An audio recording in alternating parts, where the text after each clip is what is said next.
the Vancouver Canucks may never lose again, because in their first game of the 23-24 season, they defeated the Oilers.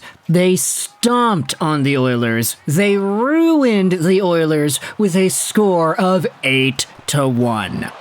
Now, I can go off on many tangents. We could try to break down all the goals. There were 9 scored in this one, so if we try to spend a minute for each goal, that's already the entire video there. I don't want to do that. Instead, what I'll do is I'll open this commentary up by talking about my fantasy team, because in the Hockey YouTubers League that I'm a part of for this season, I decided to go all in, balls to the wall. I'm going to talk about this more tomorrow in our morning video, but my first 4 picks of my fantasy team went as follows. Jason Robertson, okay, pretty good name, 100-point score, you know he's going to be good. My second pick was Elias Pettersson, my third pick was Quinn Hughes, and my fourth pick was JT Miller. I then picked Toffoli, Markstrom, and Kuzmenko in later rounds, so tonight, having Pettersson, Miller, Hughes, Kuzmenko all active in my lineup, you could imagine how much of a lead I got. But it wasn't the biggest lead amongst all Vancouver Canucks players, because tonight, we had ourselves the resurgence, the revival, the reincarnation of Brock Boeser, the beast incarnate himself, who had scored 4 goals to open up this season's worth of play. Brock Boeser last year in 2022-2023, how many goals did he have in the entire season? He had 18. And he had that in 74 games. Bro, he's got 4 goals in 1 game from tonight. And it's not even just him that did all the heavy lifting. JT Miller, 1 goal, 4 assists, 5 points. Elias Pettersson went out there with a multi-point game as well. He had a goal and 2 assists. Quinn Hughes, 3 assists. Now, it's interesting because NHL.com at the time of recording this audio says that Miller only has 3 assists in the game, but on Sportsnet and on the NHL's Instagram page, they said that Miller had 5 points. So I don't know how that's going to go down, but either way, Vancouver had so much fun against the Oilers tonight, and with this performance at the forefront, this is kind of just the redemption for everything that happened last year. The Vancouver Canucks had a 3-0 lead against the Oilers to kick off 22-23, but they blew it and they lost. They had multi-goal leads in all of their first 5 games of the year last season, and then they blew them all and they lost. That was the Bruce Boudreau era, ending off in such terrible fashion. But in 2023-2024, with Rick Tocchet getting control of his guys, he's got Foote, he's got Gonchar, Henrik, Daniel, guys that he knows and he trusts with this team.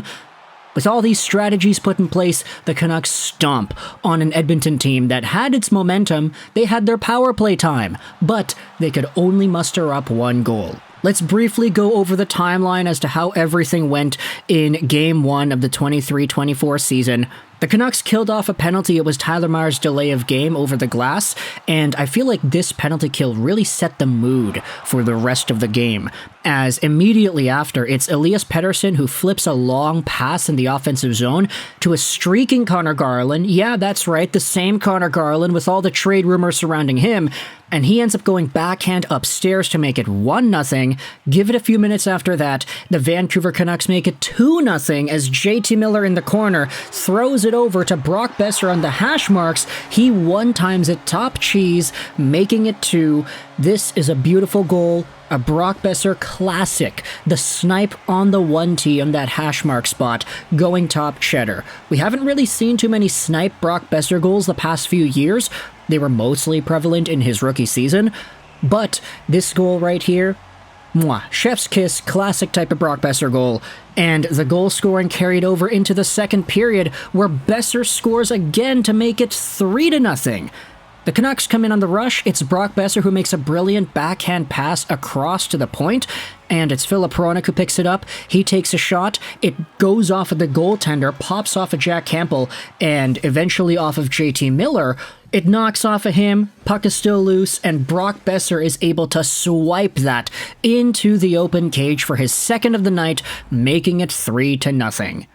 Give it 3 minutes after that. The Vancouver Canucks are on the power play. It's drawn by Andrei Kuzmenko, and Boeser gets the hat trick. What a lucky goal scored by Brock. It was assisted by Kuzmenko and Petey. Elias Pettersson has this puck on the side, and he tries to wire a pass to the opposite point for JT Miller. But instead of it going to Miller, the puck hits off of Brock Boeser's skate in front. It goes through the 5-hole of Jack Campbell. There's the hat trick goal, and it's 4-0 Vancouver. Brilliant play, and just an overall great showcase for Brock. You could see the guy smiling like he has never smiled before in a Vancouver uniform. It's been so long since we've seen Brock Boeser this happy, especially considering the context of how he wanted out last year, and he had admitted that he wanted out last year.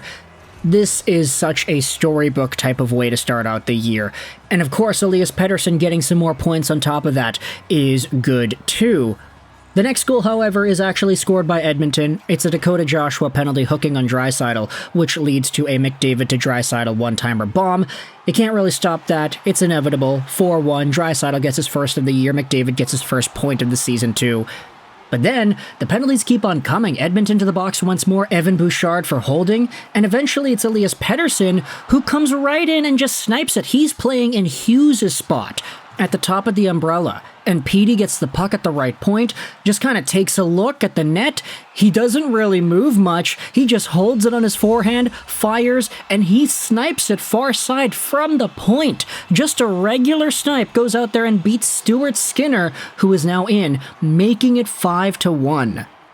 That's the end of the second period. You had a few other chances thrown in there, but at the start of the third, it's Brock Boeser who makes it 6-1 as a low shot rebound ends up bouncing to him on the back door. It's Quinn Hughes who has the puck at the point. He throws one towards the goal. It goes off of Evan Bouchard's skate and bounces right to Brock. So that's his 4th goal on the night. Brock Boeser making it 6-1. Quinn Hughes, of course, getting yet another assist on this one. And it gets even worse for Edmonton because the Oilers get a penalty right after Brock Boeser makes it 6-1. And on this ensuing power play, guess who it is? JT Miller. Hughes to Miller, who walks right in and snipes it right by. Assisted by Pettersson and Hughes, 7-1. And, I mean, look, the score gets run up even further as the game goes on, but the interesting part about this game, at this point at least, is when Connor McDavid goes to the box, he gets a cross-checking penalty, and at the same time, Thatcher Demko ends up leaving.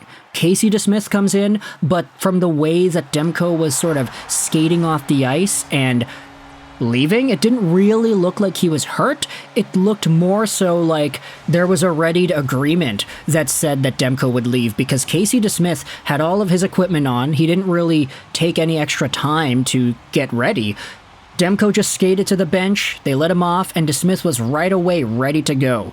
There was some speculation saying that the Canucks have had a lot of the flu going around the team right now, so maybe that could have affected Demko, and maybe at this point in the game where it's 7-1, Rick Tocchet and his staff don't really feel it's appropriate or necessary to leave Demko in for the remainder of the game because, I mean, look, it's a 7-1 game. Demko has looked pretty good, and if he really is in a spot where he is a little bit vulnerable because of the flu, why not sit him out, just let him relax for a little bit at the end? Conor Garland also left the game at the end too, and it didn't really look like either of these guys, Demko or Garland, were significantly hurt upon leaving. So maybe this was just a safety protocol thing, maybe this was a, okay, we'll rest our guys up now because we know we're going to win type of thing. And that type of language and vibe carried over into the game as it continued on. It became 8-1. Lafferty over to Dakota Joshua, very nice goal scored there where Joshua drives to the net.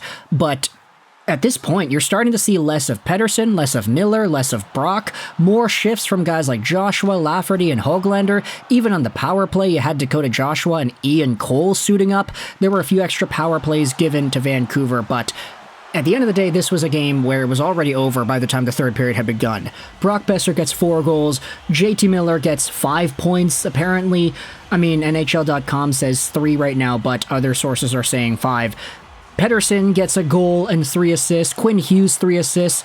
Demko stopped 20 1 of the 22 shots he had faced. Very good showcase for him, and Smith, of course, made 5 shots on 5 shots against. Vancouver wins this one 8-1. Absolute stomping of a first game of the season. Let me know your thoughts in the comment section below. How do you feel the Canucks played, and how do you think this is going to impact Saturday's game in Oiltown against a team that should be pretty angry with this result? I hope you enjoyed this video, and bye.